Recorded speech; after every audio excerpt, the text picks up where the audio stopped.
Dinas Pemberdayaan Masyarakat dan Desa menghadiri kegiatan Hari Bumi yang dilaksanakan di Rungkun Awi, Desa Tugu Selatan, Kecamatan Cisarua, Kabupaten Bogor. Kegiatan ini membahas mengenai lingkungan yang sudah banyak beralih fungsi.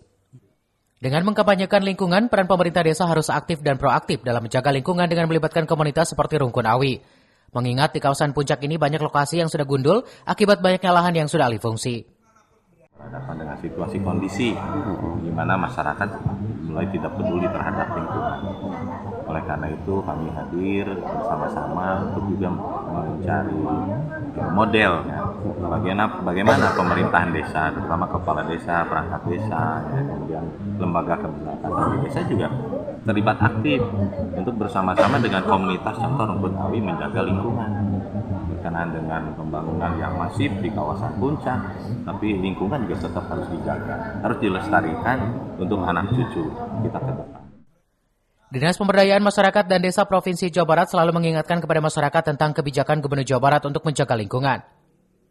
Dari Cisarua, Wawan Supriyatna melaporkan.